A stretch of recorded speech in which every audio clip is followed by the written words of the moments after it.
Quando nós olhamos para esta epístola, a primeira convicção que temos é que esta é uma epístola paulina. Quem escreveu essa carta foi o apóstolo Paulo. Quando nós olhamos para a vida de Paulo, nós encontramos na vida de Paulo o maior autor do Novo Testamento. Paulo é autor de 13 cartas. E ainda há uma discussão teológica se foi Paulo ou não quem escreveu aos Hebreus, tendo a possibilidade de Paulo ser autor de 14 livros dos 27 que temos no Novo Testamento. Quando Paulo escreve as cartas ou cita para alguém escrever em outras oportunidades, Paulo vai abordar diferentes assuntos com diferentes igrejas. E por conta disso nós encontramos 4 grupos de cartas paulinas. Nós encontramos cartas pastorais, cristológicas, soteriológicas e escatológicas. Quando Paulo designa cartas pastorais, ele vai designá-las a Timóteo e a Tito. E por que o título cartas pastorais? Porque o apóstolo vai aconselhar aqueles 2 jovens que outrora caminharam com ele a serem bons servos e consequentemente depois bons líderes. Porque nós nunca chegaremos a uma liderança de excelência se primeiro não aprendermos a servir. Paulo escreve essas cartas, aconselha esses jovens, e tem algo na carta que Paulo escreve a Timóteo que chama a minha atenção. Por quê? Porque quando Paulo está escrevendo essas cartas, ele está na sua última prisão, e ele sabe que o que está o esperando é a morte. O povo estava com uma lâmina afiada preparada para arrancar a cabeça de Paulo fora, e ele estava disposto a morrer. Por quê? Por amor ao Evangelho. Mas só que Paulo vai ter uma preocupação com Timóteo. Por quê? Porque a igreja está passando por uma perseguição terrível, e Timóteo está abalado na fé. Timóteo está desanimado. Timóteo está pensando em parar. Só que Paulo escreve para ele dizendo: ô Timóteo, eu conheço a tua avó, conheço a tua mãe, e Timóteo, eu te conheço. Tem algo aqui na carta a Timóteo que mexe comigo.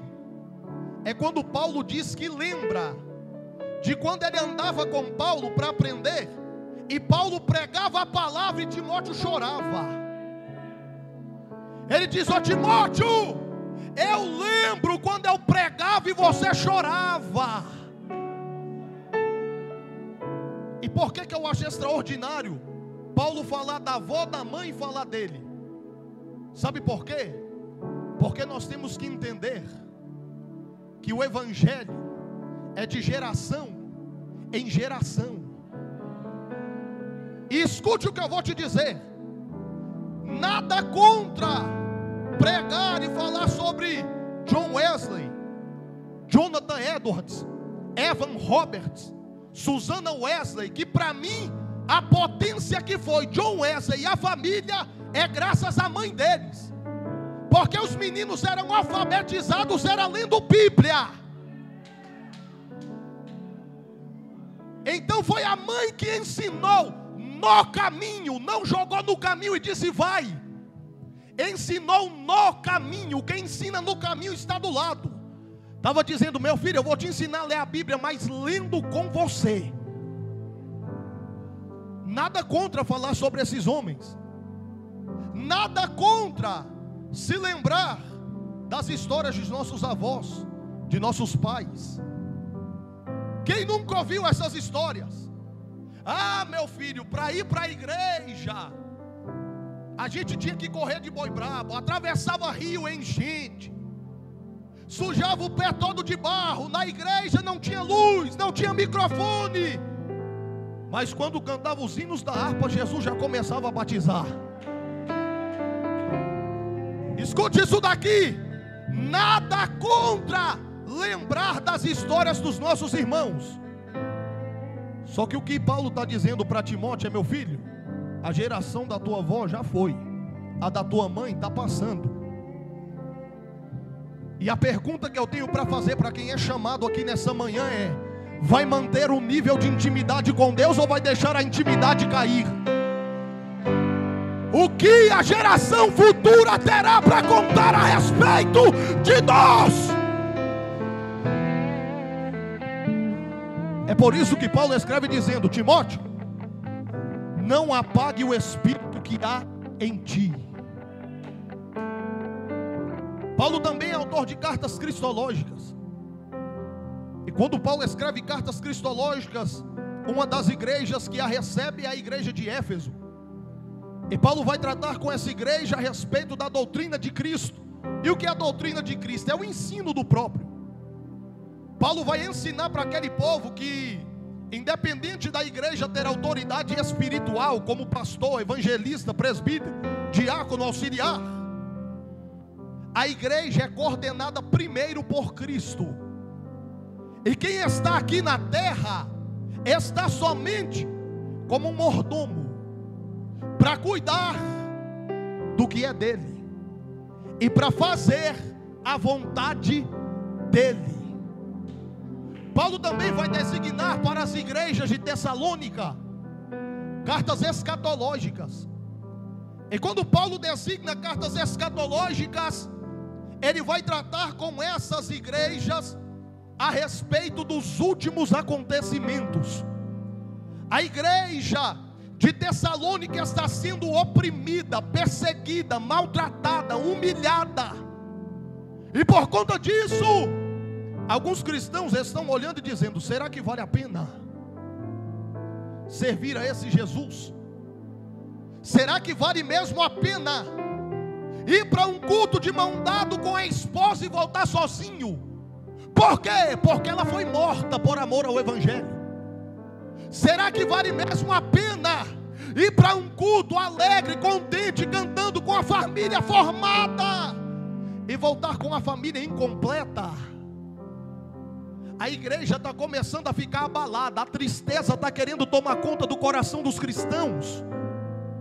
Só que Paulo vai escrever para eles: fiquem tranquilos, porque vale a pena morrer pelo evangelho. Por que, Paulo? Porque os que morreram em Cristo ressuscitarão primeiro. Paulo está dizendo: de modo nenhum nós precederemos eles. Eles ressuscitarão primeiro, e nós que permanecermos, depois seremos arrebatados e nos encontraremos com ele nos ares. Oh glória! E Paulo também é autor de cartas soteriológicas. Soteria é uma palavra grega. O significado dessa palavra é salvação. Então todas as vezes que Paulo designa uma carta soteriológica, ele vai tratar com a igreja a respeito da doutrina da salvação de Cristo.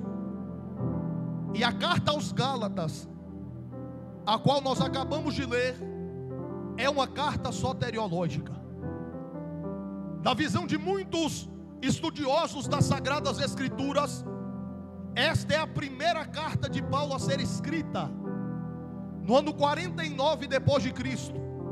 Sendo assim, Paulo passou por lá na sua primeira viagem missionária.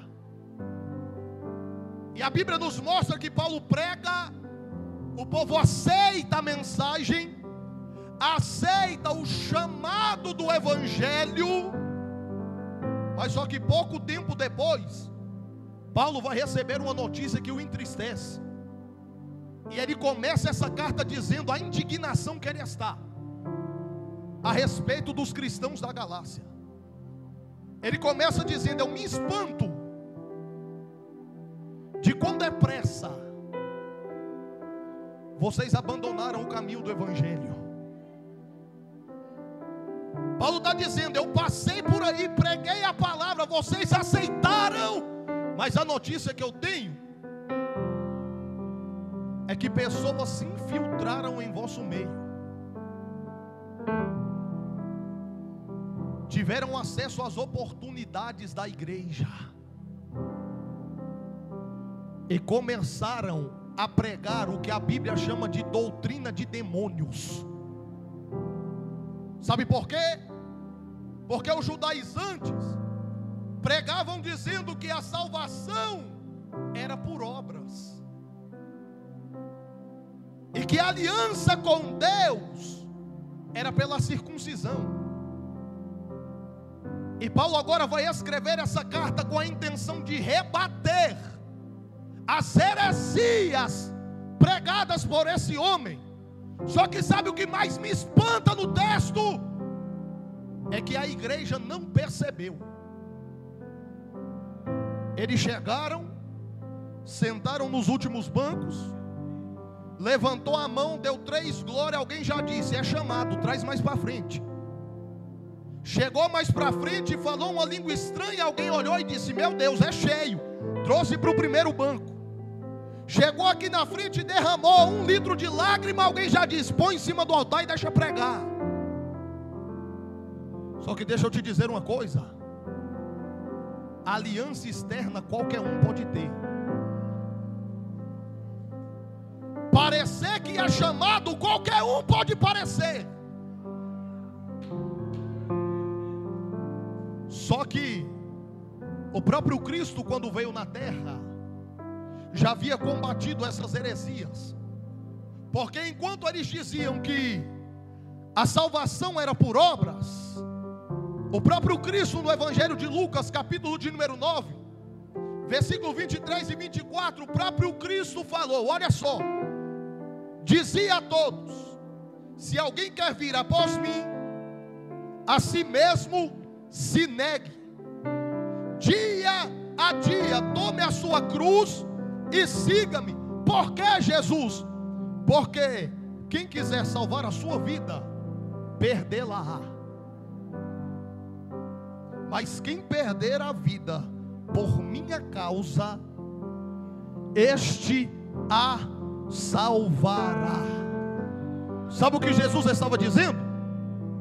Nós somos ruins demais para salvar-nos a nós mesmos. Sabe o que a Bíblia diz? Todos pecaram e destituídos foram da glória de Deus. Sabe o que a Bíblia diz? Primeira epístola de João, capítulo de número 1, versículo de número 10. Aquele que diz que não peca, já está cometendo pecado, porque está mentindo. Deixa eu te dizer uma coisa, com todo o amor do mundo, se fosse por mim e por você, estaríamos perdidos. Eles estão dizendo, a aliança é pela circuncisão. E o que era a circuncisão? Era uma marca externa no corpo. E quem olhava, dizia, tem aliança. Por quê? Está de terno, está de gravata, está com um vestido lá no pé, a manga do vestido é longa, o cabelo é despontado. Só que, irmão, a aliança externa qualquer um pode ter. O nosso grande problema é que nós estamos muito clínicos e estamos perdendo a visão espiritual. Porque tem gente, entenda o que eu vou dizer, que se pegar uma macumbeira, colocar aqui dentro vestida de crente e ela falar em línguas, é capaz de alguém rodar junto com ela. Por quê? Porque o cabelo dela é grande, o vestido é no pé. Mas quem é que está usando ela por dentro? Sabe o que a Bíblia diz? Jeremias capítulo 31, versículo 33. Eu firmarei uma nova aliança com Israel, na mente lhes imprimirei as minhas leis, no coração lhes inscrevereis, eu serei o seu Deus. e eles serão o meu povo. O que Deus está dizendo é que a aliança externa é fácil de ter, mas só que a aliança com Deus não começa de fora para dentro, começa de dentro para fora.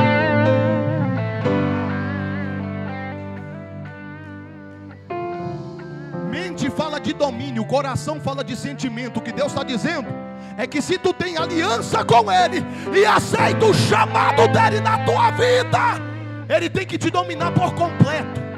Teus olhos, tuas mãos, teus pés, teus lábios, tua mente, teus sentimentos. E deixa eu te fazer uma pergunta: Deus tem te dominado por inteiro? Ou ainda tem alguma parte que tu está dizendo: não, Jesus, aqui não, deixa comigo que aqui eu cuido. Não, Senhor, aqui não. Deixa as mãos que eu tomo conta por enquanto. Deixa a mente, cuida só do coração, que por enquanto da mente eu tomo conta. O que Deus está dizendo é: ou Ele te domina por inteiro, ou Ele não te domina em nada. Sabe por quê? Porque o diabo, o inimigo da tua alma, aceita a tua metade, aceita só um olho teu, aceita só a tua mente, ou só o teu coração, mas Deus te quer por inteiro.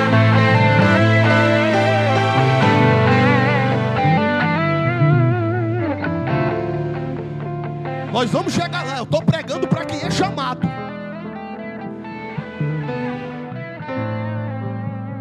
Paulo agora vai pregar para esse povo sobre o evangelho da graça.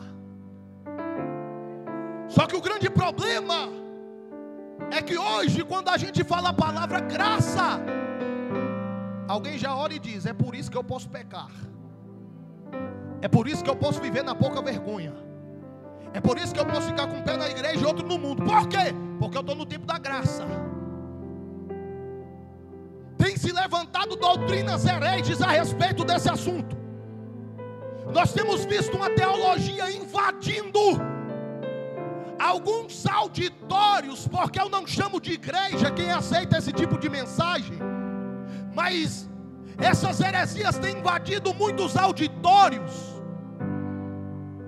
E o que eles pregam? A hipergraça. E o que a hipergraça diz? Diz que o chamado pode ser chamado só dentro da igreja, mas lá no mundo ele pode fazer o que quiser. A hipergraça diz que o jovem pode namorar e que a mão dele pode passar onde quiser no corpo da moça. Não assusta não, irmão. Eu sempre gostei da verdade e vou pregar ela pelo resto da minha vida, porque é a verdade que muda o ser humano. Se eu vim aqui ficar massageando o teu ego, dizendo que tu é o queridinho de Jesus, tu vai sair daqui no mesmo erro que você entrou cometendo. A hipergraça diz que você um dia pode se relacionar com o evangelho, e amanhã, quando acabar o congresso, você pode voltar para o ciclo vicioso de pecado que você tem. Hipergraça. Só que sabe o que mais me espanta? É que essa doutrina não é de hoje. Na época de Jesus, tinha um grupo de pessoas chamados de edonitas. E de onde vem esse nome desse grupo? Do nome grego Edoné. E o que significa? Prazer. Sabe qual era o dilema desse grupo? É proibido proibir.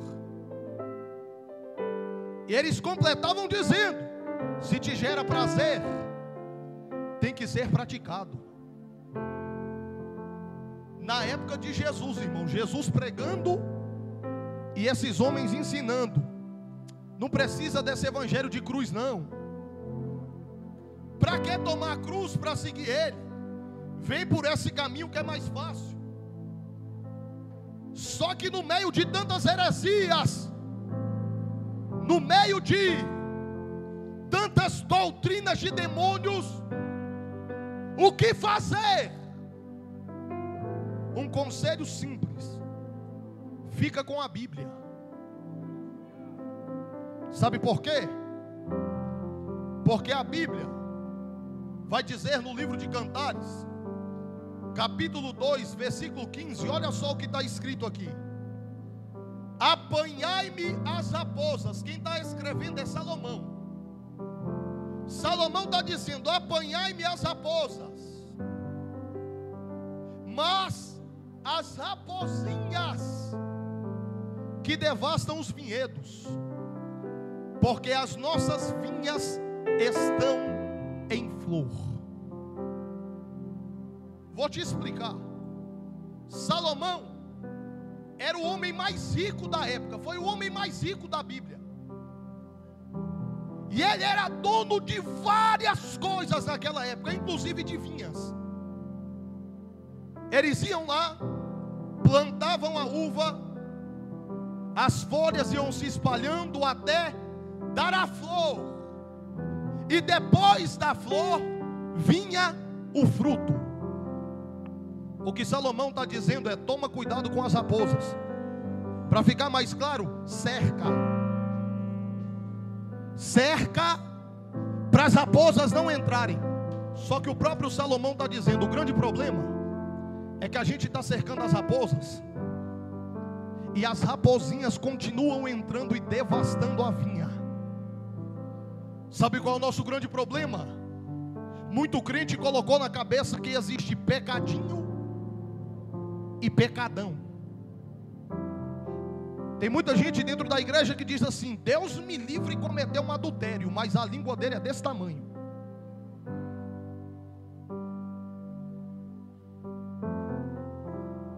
Tem gente dentro da igreja que ele diz: Deus me livre um dia matar alguém.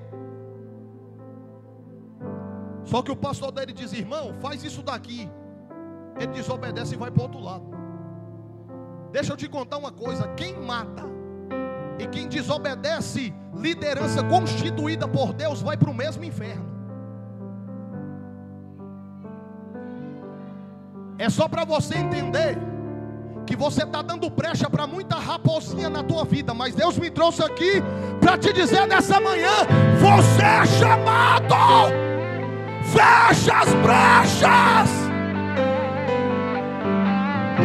Até quando você vai permitir as raposinhas impedirem a tua vinha de frutificar?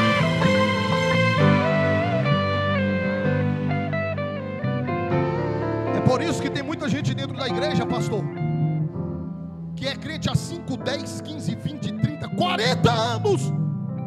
E a gente olha para a vida do irmão e diz: meu Deus, aquele outro começou junto com ele, já é um evangelista, já é um pastor, já é um líder. Por que ele não sai do lugar? Porque toda vez que dá a flor para frutificar, ele dá brecha, o inimigo entra e arrebenta com tudo. E sabe por que Salomão está preocupado? Porque se as raposinhas comerem a flor, o fruto não nasce. Escute o que eu vou te dizer. A Bíblia diz que o diabo está ao nosso derredor, rugindo como um leão, a quem quer tragar. E ele está vendo você aqui no congresso. Ele está vendo você pulando enquanto é cantado os louvores. Ele está vendo você recebendo as palavras que já foram ministradas. E é impossível ficar imerso em 3 dias de um congresso como esse e não começar a florescer para dar fruto. Só que ele está olhando e dizendo: se der brecha, eu entro e arrebento. Se der brecha, eu entro e acabo com tudo. Se der brecha, vai ser apenas mais uma despe. Mas eu profetizo: nessa manhã tem brecha sendo fechada, fechada, fechada, fechada, fechada, Fecha! Você vai frutificar. Você vai frutificar. Você vai frutificar. Frutificar. Frutificar. Bicanda labassurianda, labassurianda, labarrai. Oye mandou, querebianda, labassurianda, labai. Deus está fechando brecha aqui nessa manhã. Oye mandou, querebianda, labassurianda, labarrai. A tua história vai mudar. Labrandou, querebianda, labassurianda, labarrai. Ele te visita agora e está dizendo: eu estou te dando força, estou te dando autoridade, estou te dando intrepidez. Fecha a brecha, fecha a brecha, fecha a brecha. Ele está dizendo: abandona hoje.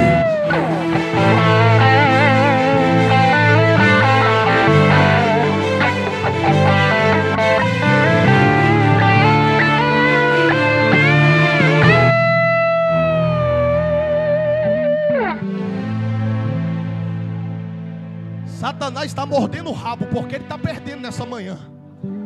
Território que era dele está sendo tomado.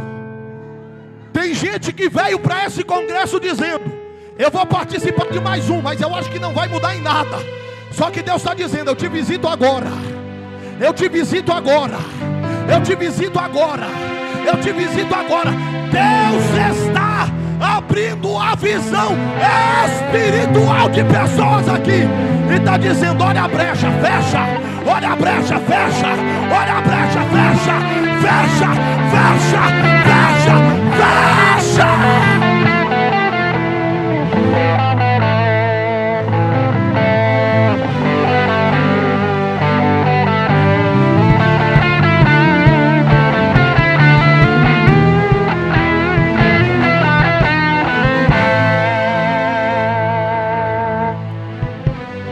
Vamos seguir com Bíblia. Deixa a hipergraça lá. Vamos para a Bíblia. 1 Pedro 1, 15 e 16. Olha só. Eu sou chamado. O que é que eu tenho que fazer? A Bíblia te responde. Olha só. Mas, como é santo aquele que vos chamou. Você é chamado? Sim. Pois é, olha o que a Bíblia está dizendo. Mas, como é santo aquele que vos chamou, sede vós também santos. Lucas, quando? No Madesp, nos 3 dias de congresso, quando o pastor está me vendo, quando eu estou acompanhado de alguém. Não, olha o que o texto diz: em toda a vossa maneira de viver. Todo congresso, santo. Estou em casa, sozinho no quarto, continua sendo santo. Estou recebendo louvor, estou recebendo palavra, santo. Passou o congresso, voltei para a escola, voltei para a faculdade, voltei para o trabalho. Estou no meio daquele grupo de pessoas que não serve a Deus e que para eles o pecado é normal. O que é que eu faço? Seja santo em toda a vossa maneira de viver. Aqui, santo. Lá, santo. Aqui, santo. Na escola, santo. Aqui, santo. Na faculdade, santo. Aqui, santo. No trabalho, santo, santo, santo, santo, santo. Assim como é santo aquele que vos chamou, sede vós também santos em toda a vossa maneira de viver. Por quê? Porque está escrito: sede santo, porque eu sou santo. Apocalipse 22, 11. Aquele que é injusto, continue sendo injusto. E aquele que é impuro, continue sendo impuro. Mas aquele que é justo, continue sendo justo. E aquele que é santo, continue sendo santo. Lucas, eu sou chamado, tá bom? Vou te dar 2 exemplos: Sansão e Samuel. Deus escolheu do ventre como nazireu. O outro, a mãe ofereceu para Deus como nazireu. Para Manoá, Deus disse: não passa navalha no cabelo do menino, não deixa beber bebida forte, não deixa tocar em cadáver. Agora Ana está orando e está dizendo: se o Senhor me der, eu devolvo para o Senhor. E não vai passar navalha no cabelo dele. São 2 chamados. Quando Sansão nasce, o pai cuida dele, dizendo: meu filho, não corta o cabelo, meu filho, não toca em cadáver, meu filho, não bebe isso, meu filho, não faz aquilo. O pai está preocupado com o chamado, mas o chamado não está se preocupando com nada. Só que o Samuel está longe da casa do pai, porque a mãe deu ele. Só que a Bíblia diz que ele crescia em graça diante do Senhor. Deixa eu te contar um segredo. O maior interessado na tua chamada não tem que ser o teu pai ou a tua mãe, tem que ser você. Sabe por quê? Porque o Sansão, que era o pai e a mãe que cuidava, quando criou asa, virou um prostituto. E enquanto Samuel, que foi criado longe do pai e da mãe, se preocupou em crescer dentro da casa do Senhor, a Bíblia diz que quando as revelações eram escassas, o menino estava dormindo. Aonde? Dentro do templo. Perto de quê? Do candelabro. E sabe o que a Bíblia diz? Que antes das lamparinas se apagarem, Deus chamou Samuel. Deixa eu te contar um segredo. Sansão, à luz da Bíblia, orou 2 vezes na sua vida toda. 2 vezes. E era um chamado. A primeira oração, quando ele pegou uma queixada de jumento e matou vários filisteus. Sabe qual foi a oração dele? O Senhor vai deixar eu morrer de sede? Eu quero água. Sabe qual foi a segunda oração? Devolve a minha força. Permita que eu morra com eles, mas mate eles junto comigo. Aí tem gente que diz assim: ah, mas Sansão matou mais gente na sua morte do que na vida inteira, mas morreu junto. Sabe por quê? Porque não sabia orar. Porque se ele tivesse orado dizendo: Senhor, devolve a minha visão, devolve a minha força, eu vou me soltar e vou matar eles, Deus teria feito. Só que o problema é que ele preferia ficar atrás de umas filisteiazinhas do que orar. O problema é que ele preferia não dar ouvidos à voz de quem queria o bem dele, para ir caçar na terra do inimigo que não tinha perdido. O grande problema é que ele brincou com o pecado, deitou no colo do pecado, ouviu o pecado falando e deu lugar para o pecado. Me fala, aonde está a tua força, Sansão?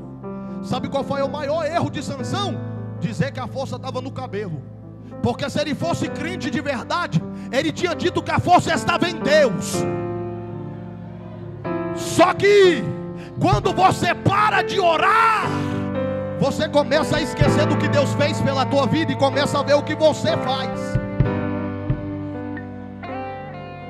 A resposta era: a minha força vem de Deus. Só que o Sansão estava tão inflado que ele disse: é no meu cabelo a força. Deus disse: é? Então tá, Sansão. Ele brincou a primeira vez, brincou a segunda, na terceira ele caiu. Estou falando de 2 chamados. Escute isso daqui. Deus está te chamando. Mas eu tenho que te perguntar nessa manhã: como você vai tratar o chamado de Deus na tua vida?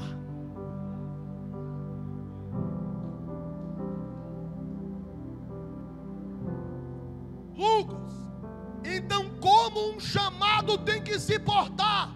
É simples. É o que Paulo escreveu em Gálatas 2:20. Como? Logo, já não sou eu quem vive, mas Cristo vive em mim. E esse viver que agora tenho na carne, vivo pela fé no Filho de Deus, que me amou e a si mesmo se entregou por mim. Sabe como um chamado tem que se portar? Como alguém que é verdadeiramente alcançado pela graça. Mas Lucas, se a hipergraça diz que eu posso viver uma vida de pecado, se os hedonitas diziam que era proibido proibir, que se gera prazer tem que ser praticado, o que realmente a graça é? Graça no grego é chari. E sabe qual é o significado? Favor imerecido. E o que a graça faz? Escute isso daqui. A graça não nos dá o direito de pecar. Que é isso? Me mostra na Bíblia um versículo que diz: pela graça podeis pecar, pela graça podeis andar na pouca vergonha. Tem algum, pastor? Nenhum. Sabe o que a Bíblia diz? Onde abundou o pecado, pecado e abundância, está aqui. Onde abundou, onde teve abundância do pecado, a graça chegou e superabundou a graça. Sabe o que a Bíblia está dizendo? Quando a graça chega, o pecado tem que ir embora. Quem verdadeiramente é alcançado pela graça, ele tem que deixar a vida de pecado para trás. Sabe por quê? Porque está escrito: pela graça sois salvos, mediante a fé em Cristo Jesus. Então segura essa verdade. A graça não te dá o direito de pecar, ela te dá o privilégio de ser salvo. A graça não te dá o direito de pecar, ela te dá o privilégio de ser chamado. A graça não te dá o privilégio de pecar, ela te dá o privilégio de ser lavado e remido pelo sangue de Jesus, de Jesus, de Jesus, de Jesus.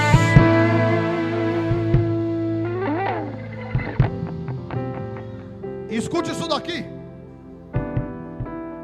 O mais interessante é que quando olhamos para a graça, nós vamos ver a Trindade trabalhando nela: o Pai, o Filho e o Espírito. E como o Pai e o Filho, sabe o que eles fizeram? A primeira coisa, nos chamou. Segunda coisa, nos elegeu. A terceira, nos predestinou. Escute isso daqui, com todo respeito às outras visões teológicas, mas para mim, predestinação pessoal é história fiada. O Deus que eu sirvo é justo, e se alguém já nascesse para ir para o inferno, Deus seria injusto. E o Deus que eu sirvo não é assim. Então vamos entender isso daqui. Primeiro, chamou. Deus é onipresente, onisciente e onipotente. Tem toda a ciência, está em todos os lugares e tem todo o poder. Eu não sei se alguém aqui, eu já estou caminhando para o final. Eu não sei se alguém aqui já foi na beira do mar, já foi na praia alguma vez. Mas se você já foi, quando você chegou lá, com certeza você tentou ver o fim daquela água e não conseguiu. Esse Deus que eu estou falando para você, a Bíblia diz que quando Ele quer medir as águas do mundo, não é água do oceano, é água do oceano, dos rios, dos córregos, as que correm nos encanamentos, é toda a água da terra. Quando Ele quer medir, Ele põe na palma da mão. A Bíblia diz que quando Ele quer descansar os pés, a terra é escabelo dos seus pés, é descanso. Alguém aqui eu sei que tem crente pentecostal e que gosta de monte. Alguém já foi no monte à noite, começou a olhar para o céu orando e viu aquele tanto de estrela e tentou contar. Eu já tentei, foi 1, 2, 3 e me perdi. Tentei de novo e me perdi. E sabe o que a Bíblia diz? Que esse Deus chama cada uma pelo nome.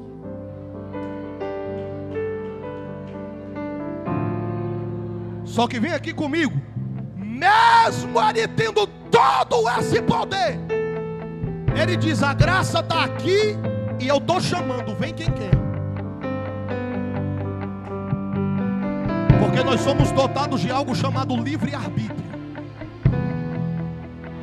Ele está dizendo: a graça está aqui e eu estou chamando. Estou chamando. Estou chamando. Estou chamando. Estou chamando. Estou chamando. Está aqui a graça. Alguém quer? Alguém quer receber? A graça está aqui. Quem quer? Ele está dizendo: tem graça, tem poder, tem renovo, tem mistério, tem dom espiritual. Está aqui. Quem quer? Ele está chamando. Está chamando. Está chamando. Está chamando. Ele está dizendo: hoje é manhã de receber. Recebe, recebe, recebe, recebe, recebe. Ele te chama hoje para viver o que você nunca viveu antes. Vem, vem, vem, vem, vem, vem. Ele te chama, ele te chama, ele te chama.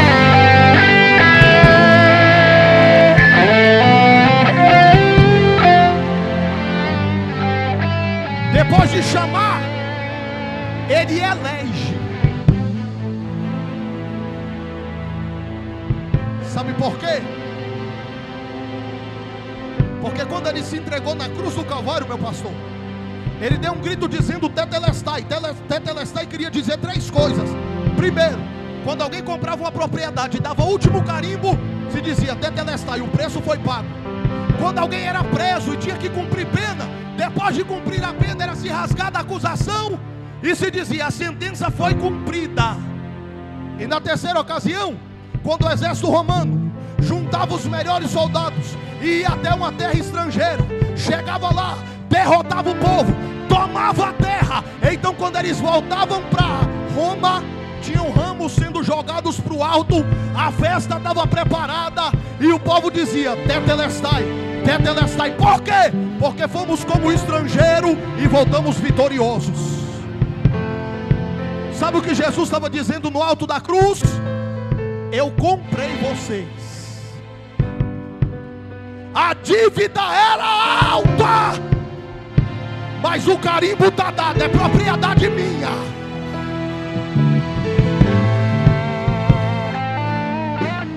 Sabe o que ele estava dizendo?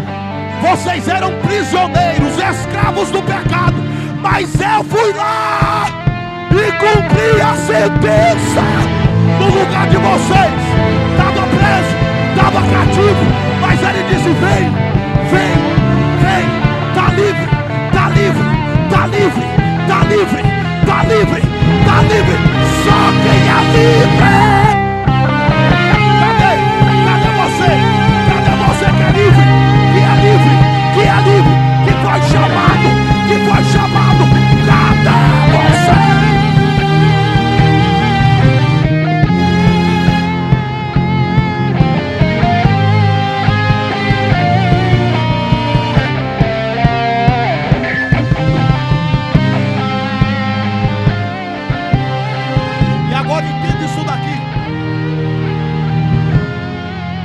enquanto os romanos entravam para matar, para destruir, Jesus disse assim: eu vim. Se ele veio, é porque ele estava na pátria dele. Ele veio como estrangeiro para essa terra, porque a pátria dele é o céu. Eu vim para matar, para destruir? Não, não, não. Eu vim para que tenham vida. Escute isso daqui, que o fogo vai pegar agora, vai ficar difícil pregar depois. Eu vim para que tenham vida. Vida fala de sopro. Lembra de Adão? Soprou, se tornou alma vivente. Sopro fala de vento. E vento é um dos símbolos do Espírito Santo na Bíblia. Aí com certeza tem algum crente aqui pentecostal que gosta de churrasco. E quando a gente vai fazer o churrasco, coloca o fogo do carvão, mas para acelerar a gente vai lá e...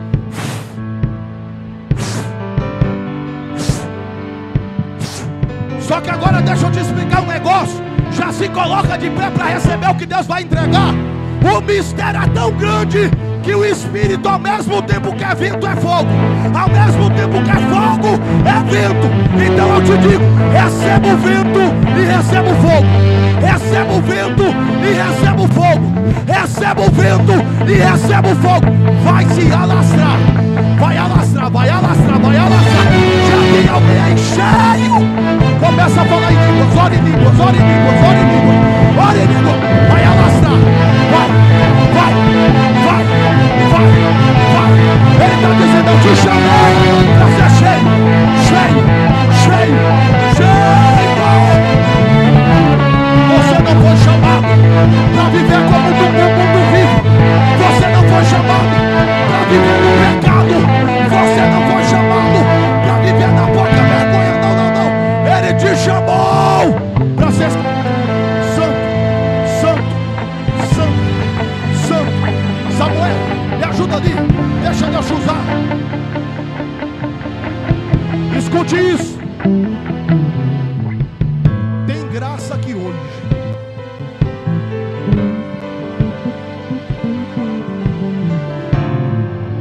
E sabe por que ele nos elegeu? Porque quando o carimbo foi dado, propriedade comprada, ali tinha um selo.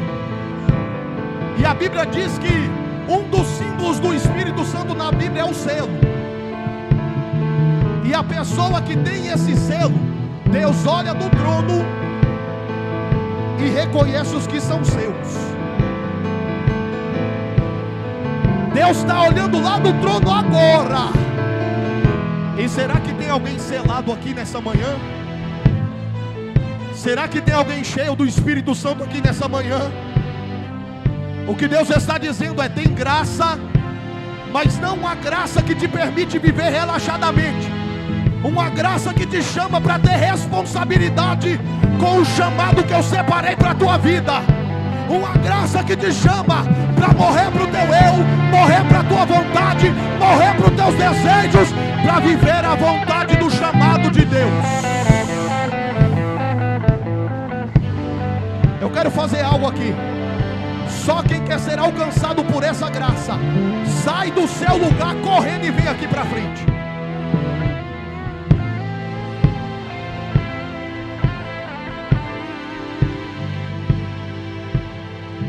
O Espírito Santo vai sacudir esse lugar aqui agora.